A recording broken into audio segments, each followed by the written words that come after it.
Prepare to journey into one of Sherlock Holmes's most heart-wrenching cases, the Boscombe Valley Mystery. A tale so profound, it truly tested Dr. Watson's resolve, presented as your perfect sleep aid. You've come for a captivating mystery and a peaceful night's sleep, and that's precisely what awaits. In this classic by Arthur Conan Doyle, a brutal murder shatters a quiet valley, and while the obvious suspect is quickly apprehended, the truth is far more complex. But what tragic secret lies buried beneath the surface, strong enough to break even the pragmatic Dr. Watson's heart? We've combined this deeply moving Sherlock Holmes narrative with specially designed red light visuals and soothing narration to gently guide you into restful slumber. This isn't just an audiobook. It's a tranquil yet compelling escape, crafted to quiet your mind while a profound mystery unfolds. Why was this particular case so devastating for Watson, and what shocking confession will ultimately emerge from the shadows? Settle in, and let this timeless story carry you to sleep. Perhaps the answers will even appear in your dreams. Before we delve into this emotional enigma, if you're already feeling the calming effects, please take a moment to like this video, share your thoughts in the comments, and subscribe for more classic audiobooks designed for your best night's sleep. The Boscombe Valley Mystery. We were seated at breakfast one morning, my wife and I, when the maid brought in a telegram. It was from Sherlock Holmes and read in this way: "Have you a couple of days to spare? Have just been wired from the west of England in connection with the Boscombe Valley tragedy. Shall be glad if you will come with me. The air and scenery are perfect. Leave Paddington by 11:15. What do you say, dear?" said my wife, looking across at me. "Will you go?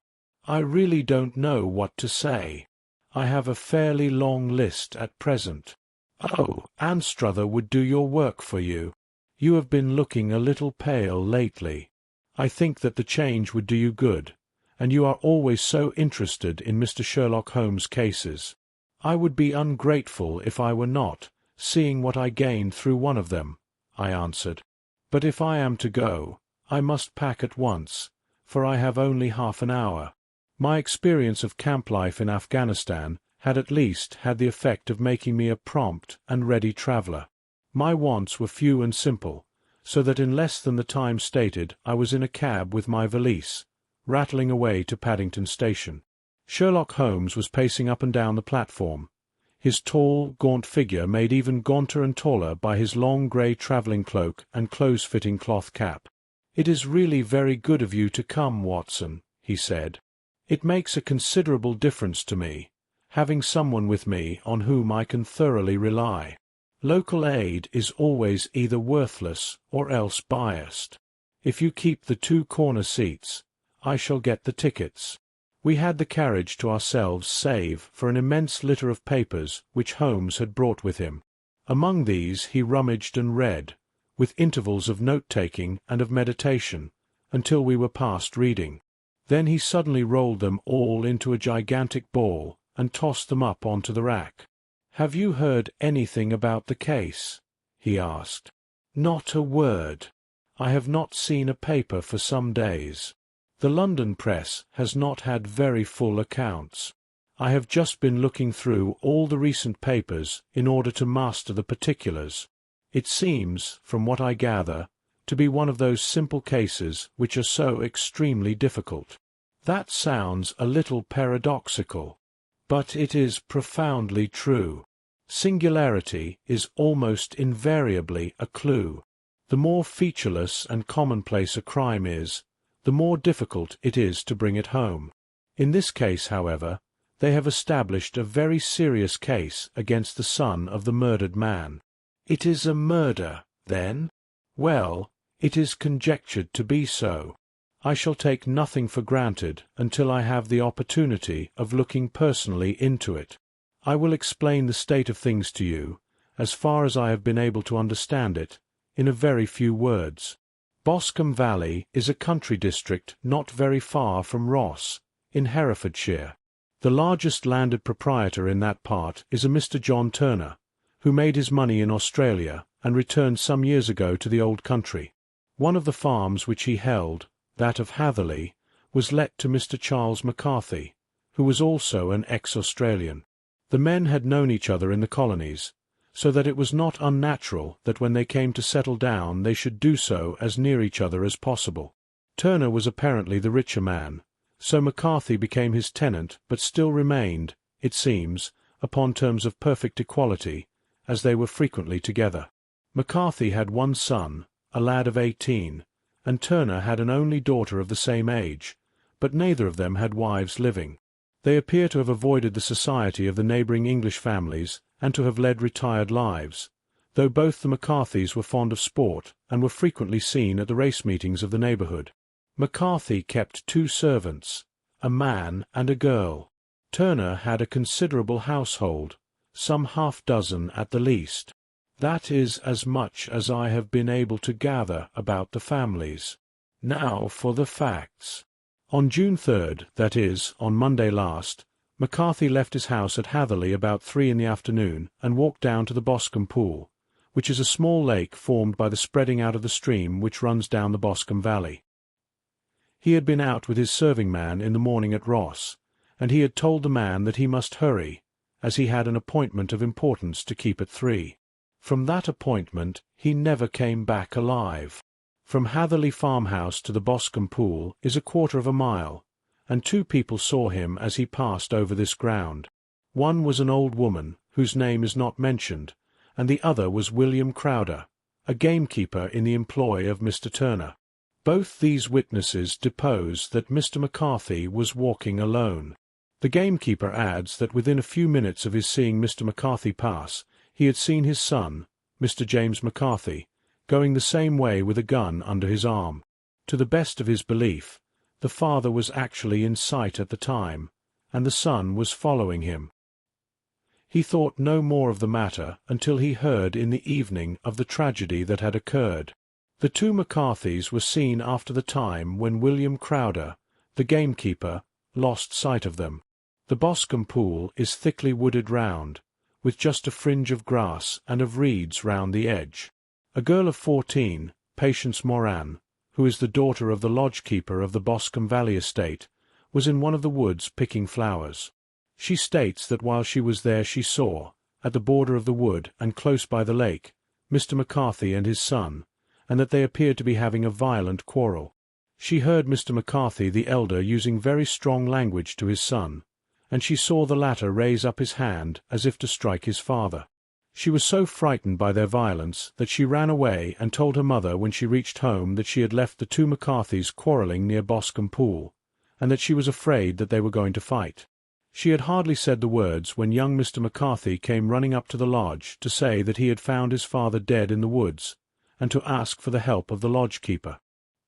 He was very excited, without either his gun or his hat, and his right hand and sleeve were observed to be stained with fresh blood.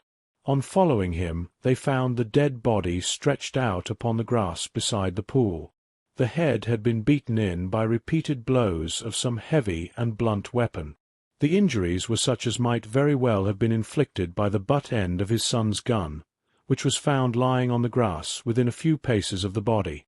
Under these circumstances the young man was instantly arrested, and a verdict of wilful murder having been returned at the inquest on Tuesday, he was on Wednesday brought before the magistrates at Ross, who have referred the case to the next assizes. Those are the main facts of the case as they came out before the coroner and the police court. "I could hardly imagine a more damning case," I remarked. "If ever circumstantial evidence pointed to a criminal, it does so here." "Circumstantial evidence is a very tricky thing," answered Holmes thoughtfully. "It may seem to point very straight to one thing, but if you shift your own point of view a little, you may find it pointing in an equally uncompromising manner to something entirely different. It must be confessed, however, that the case looks exceedingly grave against the young man, and it is very possible that he is indeed the culprit. There are several people in the neighbourhood, however, and among them Miss Turner, the daughter of the neighbouring landowner, who believe in his innocence, and who have retained Lestrade, whom you may recollect in connection with a study in scarlet, to work out the case in his interest. Lestrade, being rather puzzled, has referred the case to me, and hence it is that two middle-aged gentlemen are flying westward at 50 miles an hour instead of quietly digesting their breakfasts at home. I am afraid, I said, that the facts are so obvious that you will find little credit to be gained out of this case. There is nothing more deceptive than an obvious fact, he answered, laughing. Besides, we may chance to hit upon some other obvious facts which may have been by no means obvious to Mr. Lestrade. You know me too well to think that I am boasting when I say that I shall either confirm or destroy his theory by means which he is quite incapable of employing, or even of understanding. To take the first example at hand, I very clearly perceive that in your bedroom the window is upon the right-hand side, and yet I question whether Mr. Lestrade would have noted even such self-evident things as that. How on earth? My dear fellow, I know you well. I know the military neatness which characterizes you. You shave every morning, and in this season you shave by the sunlight. But since your shaving is less and less complete as we get farther back on the left side, until it becomes positively slovenly as we get round the angle of the jaw, it is surely very clear that that side is less illuminated than the other. I could not imagine a man of your habits looking at himself in an equal light and being satisfied with such a result. I only quote this as a trivial example of observation and inference. Therein lies my métier, and it is just possible that it may be of some service in the investigation which lies before us. There are one or two minor points which were brought out in the inquest, and which are worth considering. What are they? It appears that his arrest did not take place at once, but after the return to Hatherley Farm. On the inspector of constabulary informing him that he was a prisoner, he remarked that he was not surprised to hear it, and that it was no more than his deserts. This observation of his had the natural effect of removing any traces of doubt which might have remained in the minds of the coroner's jury. "It was a confession," I ejaculated. "No, for it was followed by a protestation of innocence. Coming on the top of such a damning series of events, it was at least a most suspicious remark." "On the contrary," said Holmes, "it is the brightest rift which I can at present see in the clouds. However innocent he might be, he could not be such an absolute imbecile as not to see that the circumstances were very black against him. Had he appeared surprised at his own arrest, or feigned indignation at it, I should have looked upon it as highly suspicious, because such surprise or anger would not be natural under the circumstances, and yet might appear to be the best policy to a scheming man. His frank acceptance of the situation marks him as either an innocent man, or else as a man of considerable self-restraint and firmness. As to his remark about his deserts, it was also not unnatural if you consider that he stood beside the dead body of his father, and that there is no doubt that he had that very day so far forgotten his filial duty as to bandy words with him, and even, according to the little girl whose evidence is so important, to raise his hand as if to strike him.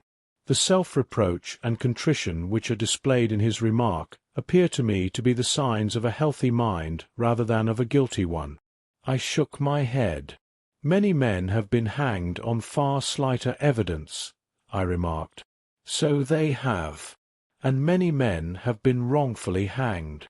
What is the young man's own account of the matter?" It is, I am afraid, not very encouraging to his supporters, though there are one or two points in it which are suggestive. You will find it here, and may read it for yourself. He selected a copy of the local Herefordshire paper from his bundle, turning down a sheet to reveal the paragraph where the unfortunate young man had given his statement of what occurred. I settled into the carriage corner and read it carefully. It began, "Mr. James McCarthy, the deceased's only son, was then called and gave evidence as follows. I had been away from home for 3 days in Bristol, returning on the morning of last Monday, the 3rd. My father was absent when I arrived, and the maid informed me he had driven to Ross with John Cobb, the groom. Shortly after my return, I heard his trap's wheels in the yard. Looking out my window, I saw him exit and walk rapidly out of the yard, though I didn't know his direction. I then took my gun and strolled toward Boscombe Pool, intending to visit the rabbit warren on the other side. On my way, I saw William Crowder, the gamekeeper, as he stated, but he was mistaken in thinking I was following my father. I had no idea he was ahead of me. About 100 yards from the pool, I heard a cry of "Cooey." This was a usual signal between my father and me. I hurried forward and found him standing by the pool. He appeared surprised to see me, and asked rather roughly what I was doing there. A conversation followed, escalating to harsh words and almost blows, as my father was a man of very violent temper. Seeing his passion becoming uncontrollable, I left him and returned toward Hatherley Farm. I had gone no more than 150 yards, however, when I heard a hideous outcry behind me, which made me run back. I found my father expiring on the ground, his head terribly injured. I dropped my gun and held him in my arms, but he died almost instantly. I knelt beside him for some minutes, then went to Mr. Turner's lodge-keeper, his house being the nearest, to ask for assistance. I saw no one near my father when I returned, and I have no idea how he sustained his injuries. He was not a popular man, being somewhat cold and forbidding in his manners, but as far as I know, he had no active enemies. I know nothing further about the matter. The coroner: did your father make any statement to you before he died? Witness: he mumbled a few words, but I could only catch some allusion to a rat. The coroner: what did you understand by that? Witness: it conveyed no meaning to me. I thought he was delirious. The coroner: what was the point of this final quarrel with your father? Witness: I should prefer not to answer. The coroner: I am afraid that I must press the matter. Witness: it is truly impossible for me to tell you. I assure you it has nothing to do with the sad tragedy that followed. The coroner: that is for the court to decide. I need not point out that your refusal to answer will considerably prejudice your case in any future proceedings. Witness: I must still refuse. The coroner: I understand the cry of "Cooey" was a common signal between you and your father? Witness: it was.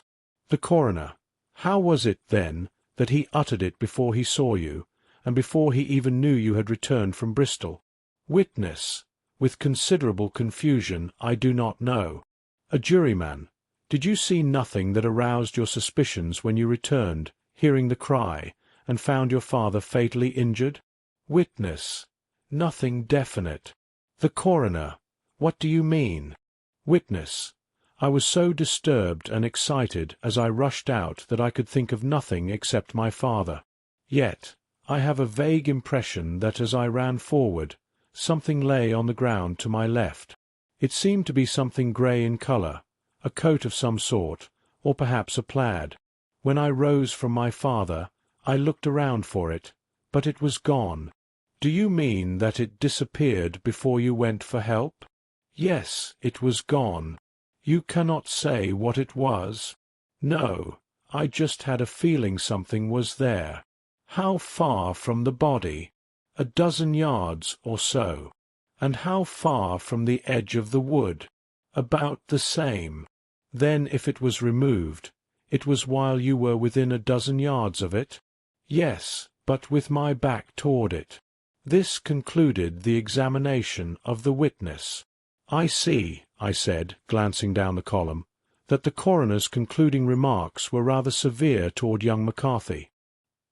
He calls attention, with reason, to the discrepancy about his father signalling him before seeing him, also to his refusal to give details of his conversation with his father, and his singular account of his father's dying words. They are all, as he remarks, very much against the son. Holmes laughed softly to himself and stretched out on the cushioned seat. Both you and the coroner have taken pains, he said, to single out the very strongest points in the young man's favour. Don't you see that you alternately credit him with too much imagination and too little?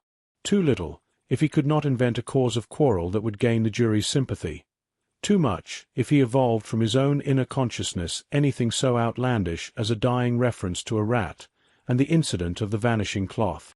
No, sir, I shall approach this case from the point of view that what this young man says is true, and we shall see where that hypothesis leads us. And now, here is my pocket Petrarch, and not another word shall I say of this case until we are on the scene of action. We have lunch at Swindon, and I see that we shall be there in 20 minutes. It was nearly 4 o'clock when, after passing through the beautiful Stroud Valley and over the broad, gleaming Severn, we at last found ourselves in the pretty little country town of Ross. A lean, ferret-like man, furtive and sly-looking, awaited us on the platform. Despite the light brown dust coat and leather leggings he wore in deference to his rustic surroundings, I had no difficulty recognizing Lestrade, of Scotland Yard. With him, we drove to the Hereford Arms, where a room had already been occupied for us. "I have ordered a carriage," said Lestrade as we sat over a cup of tea. "I knew your energetic nature, and that you would not be happy until you had been at the scene of the crime." "That was very kind and complimentary of you," Holmes replied. "It is entirely a question of barometric pressure." Lestrade looked startled. "I do not quite follow," he said. "How is the glass?" 29. I see. No wind, and not a cloud in the sky. I have a caseful of cigarettes here which need smoking, and the sofa is very much superior to the usual country hotel abomination. I do not think it probable that I shall use the carriage tonight." Lestrade laughed indulgently. "You have, no doubt, already formed your conclusions from the newspapers," he said. "The case is as plain as a pikestaff, and the more one examines it, the plainer it becomes. Still, of course, one can't refuse a lady, and such a very positive one, too. She has heard of you, and would have your opinion, though I repeatedly told her that there was nothing you could do that I had not already done. Why, bless my soul, here is her carriage at the door." He had hardly spoken before one of the loveliest young women I have ever seen in my life rushed into the room. Her violet eyes shining, her lips parted, a pink flush on her cheeks, all thought of her natural reserve lost in her overpowering excitement and concern. "Oh, Mr. Sherlock Holmes!" she cried, glancing from one to the other of us, and finally, with a woman's quick intuition, fastening upon my companion. "I am so glad you have come. I have driven down to tell you so. I know that James didn't do it. I know it, and I want you to start your work knowing it, too. Never let yourself doubt that point. We have known each other since we were little children, and I know his faults as no one else does, but he is too tender-hearted to hurt a fly. Such a charge is absurd to anyone who truly knows him." "I hope we may clear him, Miss Turner," said Sherlock Holmes. "You may rely on my doing all that I can. But you have read the evidence. Have you formed some conclusion? Do you not see some loophole, some flaw? Do you not yourself think that he is innocent? I think that it is very probable."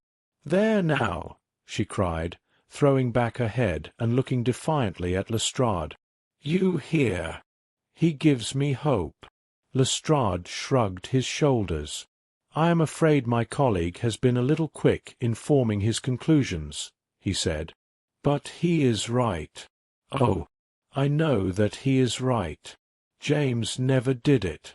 And about his quarrel with his father, I am sure that the reason he would not speak about it to the coroner was because I was concerned about it." "In what way?" asked Holmes. "There is no time for me to hide anything.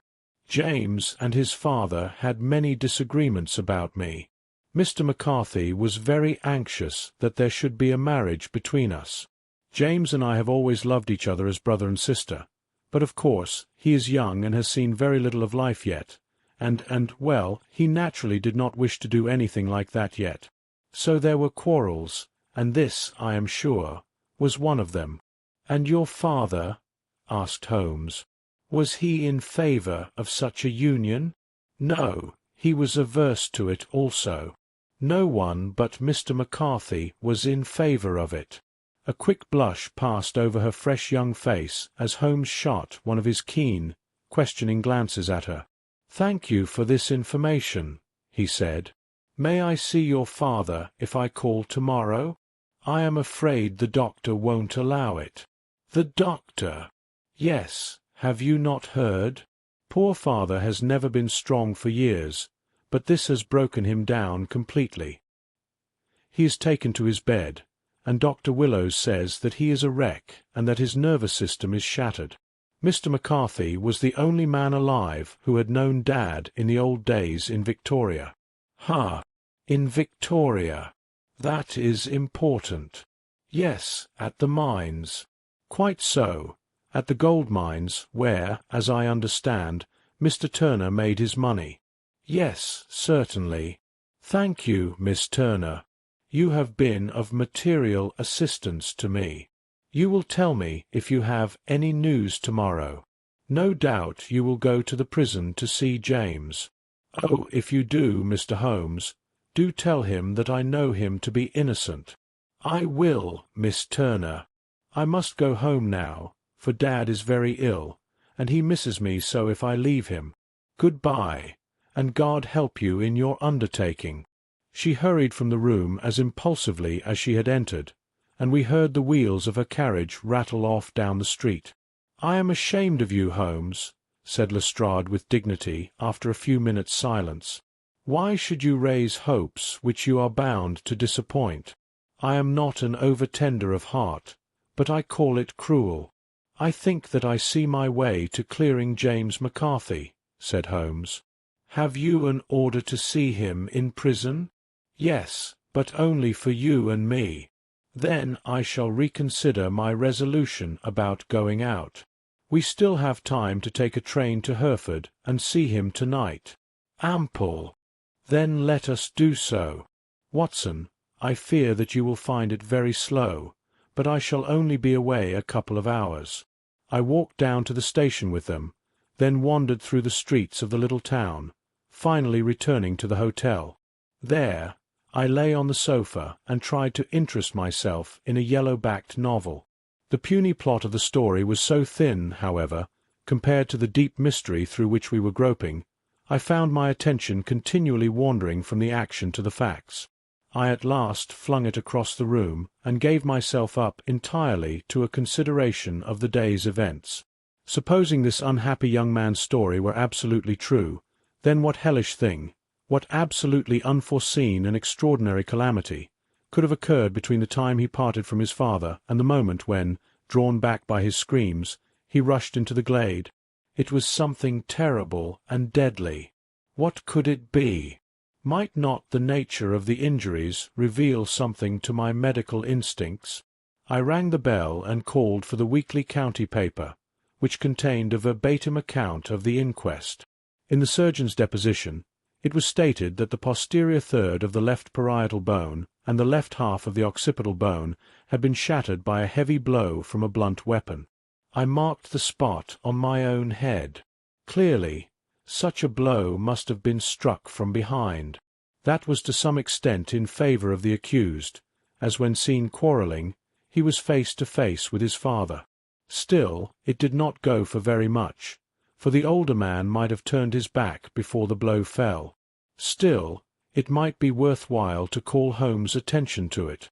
Then there was the peculiar dying reference to a rat. What could that mean? It could not be delirium. A man dying from a sudden blow does not commonly become delirious. No, it was more likely an attempt to explain how he met his fate. But what could it indicate? I cudgelled my brains to find some possible explanation. And then the incident of the grey cloth seen by young McCarthy. If that were true, the murderer must have dropped some part of his dress, presumably his overcoat, in his flight, and must have had the hardihood to return and carry it away at the instant when the son was kneeling with his back turned not a dozen paces off. What a tissue of mysteries and improbabilities the whole thing was! I did not wonder at Lestrade's opinion, and yet I had so much faith in Sherlock Holmes' insight that I could not lose hope as long as every fresh fact seemed to strengthen his conviction of young McCarthy's innocence. It was late before Sherlock Holmes returned. He came back alone, for Lestrade was staying in lodgings in the town. "The glass still keeps very high," he remarked as he sat down. "It is important that it should not rain before we can go over the ground. On the other hand, a man should be at his very best and keenest for such delicate work, and I did not wish to do it when fatigued by a long journey. I have seen young McCarthy."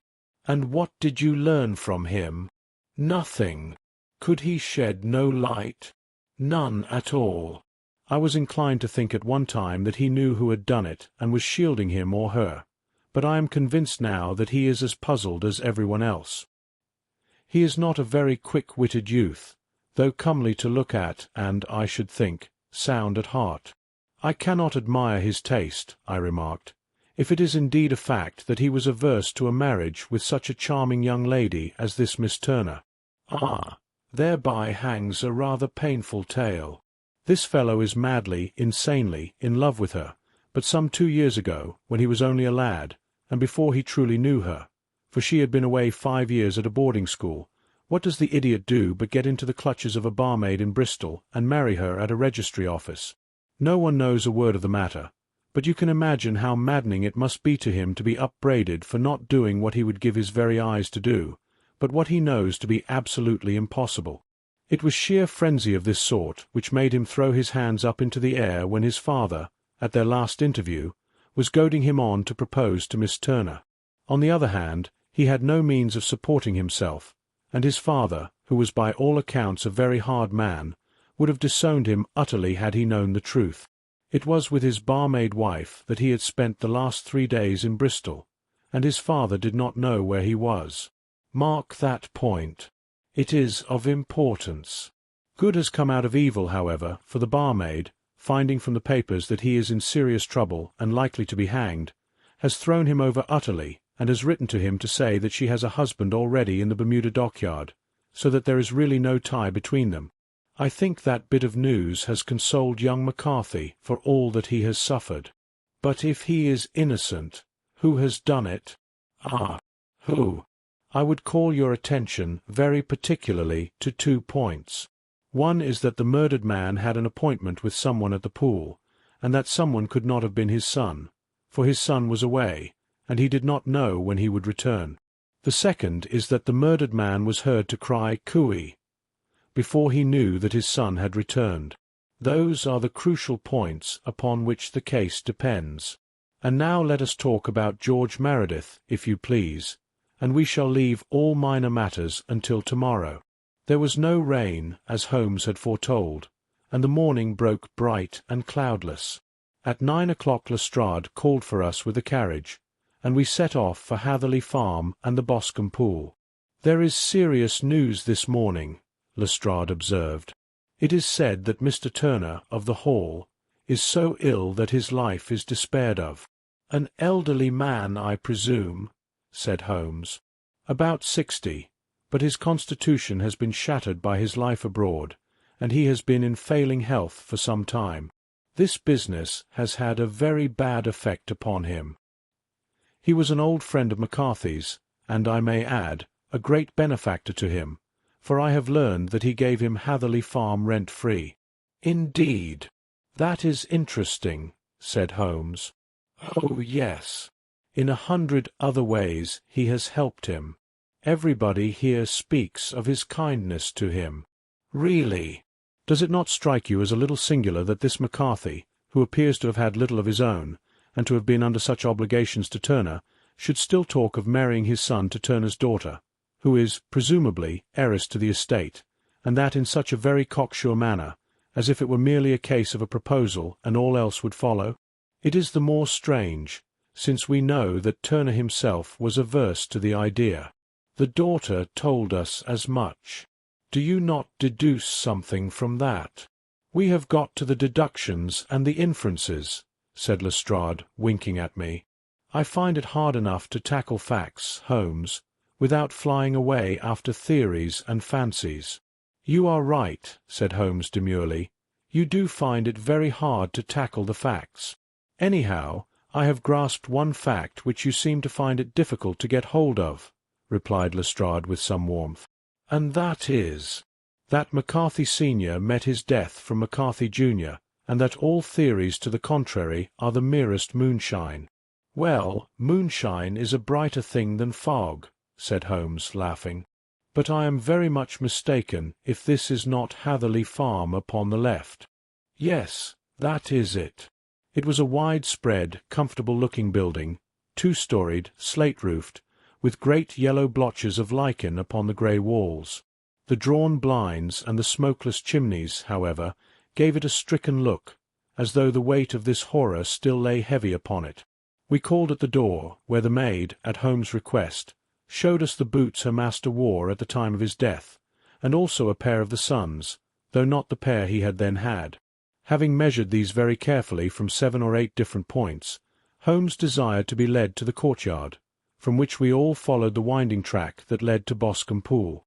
Sherlock Holmes was transformed when he was hot upon such a scent as this. Men who had only known the quiet thinker and logician of Baker Street would have failed to recognize him. His face flushed and darkened. His brows were drawn into 2 hard black lines, while his eyes shone out from beneath them with a steely glitter. His face was bent downward, his shoulders bowed, his lips compressed, and the veins stood out like whipcord in his long, sinewy neck. His nostrils seemed to dilate with a purely animal lust for the chase, and his mind was so absolutely concentrated upon the matter before him that a question or remark fell unheeded upon his ears, or, at the most, only provoked a quick, impatient snarl in reply. Swiftly and silently he made his way along the track that ran through the meadows, and so by way of the woods to the Boscombe Pool. It was damp, marshy ground, as is all that district, and there were marks of many feet, both upon the path and amid the short grass that bounded it on either side. Sometimes Holmes would hurry on, sometimes stop dead, and once he made quite a little detour into the meadow. Lestrade and I walked behind him, the detective indifferent and contemptuous, while I watched my friend with the interest that sprang from the conviction that every one of his actions was directed toward a definite end. The Boscombe Pool, a little reed-girt sheet of water some 50 yards across, is situated at the boundary between Hatherley Farm and the private park of the wealthy Mr. Turner. Above the woods that lined it on the farther side, we could see the red, jutting pinnacles that marked the site of the rich landowner's dwelling. On the Hatherley side of the pool, the woods grew very thick, and there was a narrow belt of sodden grass 20 paces across between the edge of the trees and the reeds that lined the lake. Lestrade showed us the exact spot at which the body had been found, and, indeed, so moist was the ground that I could plainly see the traces left by the fall of the stricken man. To Holmes, as I could see by his eager face and peering eyes, very many other things were to be read upon the trampled grass. He ran around, like a dog picking up a scent, and then turned upon my companion. "What did you go into the pool for?" he asked. "I fished about with a rake. I thought there might be some weapon or other trace. But how on earth—" "Oh, tut, tut! I have no time. That left foot of yours, with its inward twist, is all over the place. A mole could trace it, and there it vanishes among the reeds. Oh, how simple it would all have been had I been here before they came like a herd of buffalo and wallowed all over it. Here is where the party with the lodge-keeper came, and they have covered all tracks for 6 or 8 feet around the body. But here are 3 separate tracks of the same feet." He drew out a lens and lay down upon his waterproof to have a better view, talking all the time rather to himself than to us. "These are young McCarthy's feet. Twice he was walking, and once he ran swiftly, so that the soles are deeply marked and the heels hardly visible. That bears out his story. He ran when he saw his father on the ground. Then here are the father's feet as he paced up and down. What is this, then? It is the butt end of the gun as the son stood listening. And this? Ha, ha! What have we here? Tiptoes. Tiptoes. Square, too. Quite unusual boots. They come, they go, they come again. Of course, that was for the cloak. Now where did they come from?" He ran up and down, sometimes losing, sometimes finding the track until we were well within the edge of the wood and under the shadow of a great beech, the largest tree in the neighbourhood. Holmes traced his way to the farther side of this, and lay down once more upon his face with a little cry of satisfaction. For a long time he remained there, turning over the leaves and dried sticks, gathering up what seemed to me to be dust into an envelope, and examining with his lens not only the ground but even the bark of the tree as far as he could reach. A jagged stone lay among the moss, and this also he carefully examined and retained. Then he followed a pathway through the wood until he came to the high road, where all traces were lost. "It has been a case of considerable interest," he remarked, returning to his natural manner. "I fancy that this grey house on the right must be the lodge. I think that I will go in and have a word with Moran, and perhaps write a little note. Having done that, we may drive back to our luncheon. You may walk to the cab, and I shall be with you presently." It was about 10 minutes before we regained our cab and drove back into Ross, Holmes still carrying with him the stone he had picked up in the wood. "This may interest you, Lestrade," he remarked, holding it out. "The murder was done with it. I see no marks." "There are none." "How do you know, then?" "The grass was growing under it. It had only lain there a few days. There was no sign of a place whence it had been taken. It corresponds with the injuries. There is no sign of any other weapon." "And the murderer?" "Is a tall man, left-handed, limps with the right leg, wears thick-soled shooting boots and a grey cloak, smokes Indian cigars, uses a cigar-holder, and carries a blunt penknife in his pocket. There are several other indications, but these may be enough to aid us in our search." Lestrade laughed. "I am afraid that I am still a sceptic," he said. "Theories are all very well, but we have to deal with a hard-headed British jury." "Nous verrons," answered Holmes calmly. "You work your own method, and I shall work mine. I shall be busy this afternoon, and shall probably return to London by the evening train." "And leave your case unfinished?" "No, finished." "But the mystery?" "It is solved." "Who was the criminal, then?" "The gentleman I describe." "But who is he?" "Surely it would not be difficult to find out. This is not such a populous neighbourhood." Lestrade shrugged his shoulders. "I am a practical man," he said, "and I really cannot undertake to go about the country looking for a left-handed gentleman with a game leg. I should become the laughing-stock of Scotland Yard." "All right," said Holmes quietly. "I have given you the chance. Here are your lodgings. Good-bye. I shall drop you a line before I leave." Having left Lestrade at his room, we drove to our hotel, where we found lunch upon the table. Holmes was silent and buried in thought, with a pained expression on his face, as one who finds himself in a perplexing position. "Look here, Watson," he said when the cloth was cleared. "Just sit down in this chair and let me preach to you for a little. I don't know quite what to do, and I should value your advice. Light a cigar and let me expound." "Pray do so." "Well now, in considering this case, there are 2 points about young McCarthy's narrative which struck us both instantly, although they impressed me in his favour and you against him.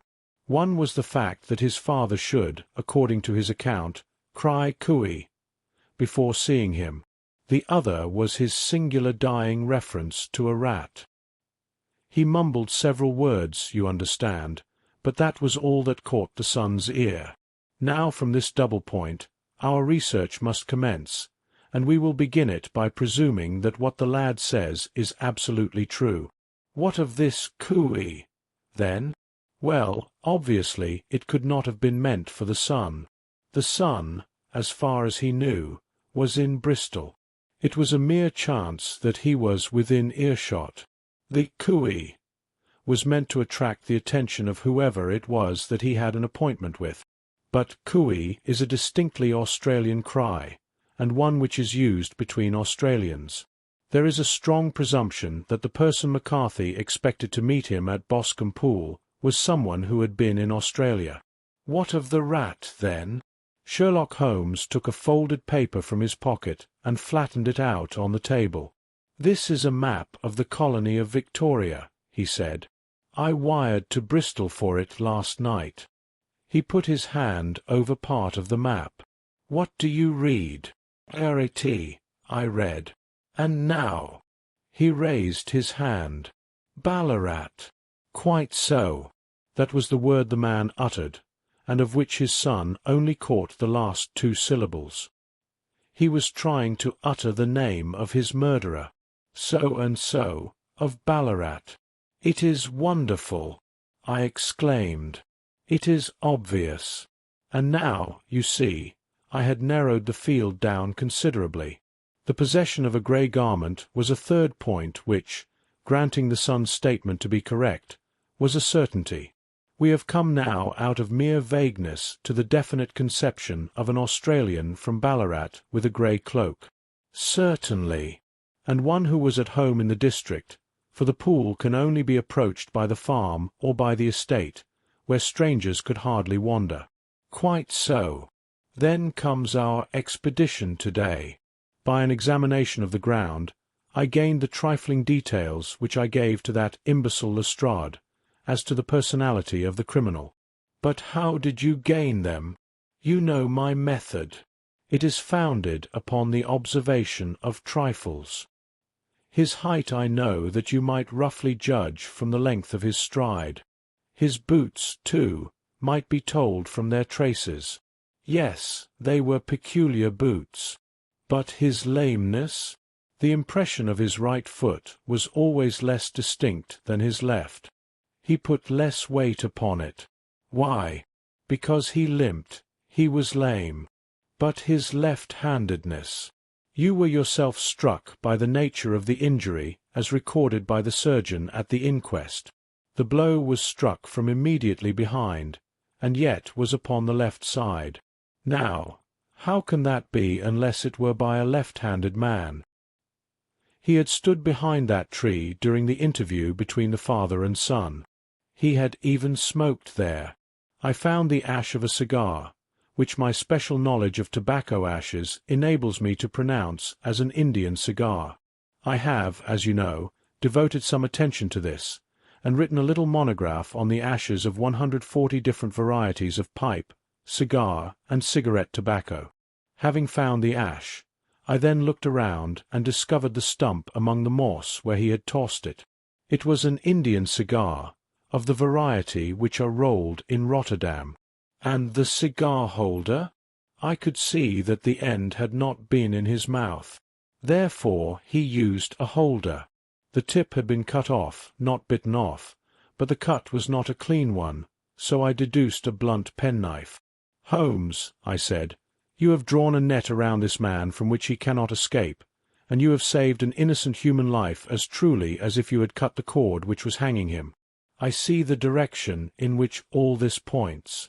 The culprit is—" "Mr. John Turner," cried the hotel waiter, opening the door of our sitting-room and ushering in a visitor. The man who entered was a strange and impressive figure. His slow, limping step and bowed shoulders gave the appearance of decrepitude, and yet his hard, deep-lined, craggy features and his enormous limbs showed that he was possessed of unusual strength of body and of character. His tangled beard, grizzled hair, and outstanding drooping eyebrows combined to give an air of dignity and power to his appearance, but his face was of an ashen white, while his lips and the corners of his nostrils were tinged with a shade of blue. It was clear to me at a glance that he was in the grip of some deadly and chronic disease. "Pray, sit down on the sofa," said Holmes gently. "You had my note?" "Yes, the lodge-keeper brought it up. You said that you wished to see me here to avoid scandal. I thought people would talk if I went to the hall. And why did you wish to see me?" He looked across at my companion with despair in his weary eyes, as though his question was already answered. "Yes," said Holmes, answering the look rather than the words. "It is so. I know all about McCarthy." The old man sank his face in his hands. "God help me," he cried, "but I would not have let the young man come to harm. I give you my word that I would have spoken out if it went against him at the assizes." "I am glad to hear you say so," said Holmes gravely. "I would have spoken now had it not been for my dear girl. It would break her heart. It will break her heart when she hears that I am arrested." "It may not come to that," said Holmes. "What?" "I am no official agent. I understand that it was your daughter who required my presence here, and I am acting in her interests. Young McCarthy must be cleared, however." "I am a dying man," said old Turner. "I have had diabetes for years. My doctor says it is a question whether I shall live a month. Yet I would rather die under my own roof than in jail." Holmes rose and sat down at the table with his pen in his hand and a bundle of paper before him. "Just tell us the truth," he said. "I shall jot down the facts. You will sign it, and Watson here can witness it. Then I could produce your confession at the last extremity to save young McCarthy. I promise you that I shall not use it unless it is absolutely needed." "It's as well," said the old man. "It's a question whether I shall live in the assizes, so it matters little to me, but I should wish to spare Alice the shock. And now I will make the thing clear to you. It has been a long time in the making, but it will not take me long to tell. You didn't know this dead man, McCarthy. He was a devil incarnate. I tell you that. God keeps you out of the clutches of such a man as he. His grip has been upon me these 20 years, and he has blasted my life.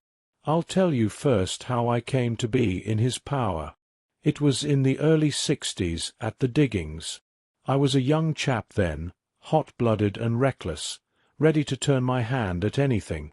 I got among bad companions, took to drink, had no luck with my claim, took to the bush, and in a word became what you would call over here a highway robber. There were 6 of us, and we had a wild, free life of it, sticking up a station from time to time, or stopping the wagons on the road to the diggings. Black Jack of Ballarat was the name I went under, and our party is still remembered in the colony as the Ballarat Gang. One day a gold convoy came down from Ballarat to Melbourne, and we lay in wait for it and attacked it. There were 6 troopers and 6 of us, so it was a close thing, but we emptied 4 of their saddles at the first volley. 3 of our boys were killed, however, before we got the swag. I put my pistol to the head of the wagon-driver, who was this very man McCarthy. I wished to the Lord that I had shot him then, but I spared him, though I saw his wicked little eyes fixed on my face, as though to remember every feature. We got away with the gold, became wealthy men, and made our way over to England without being suspected.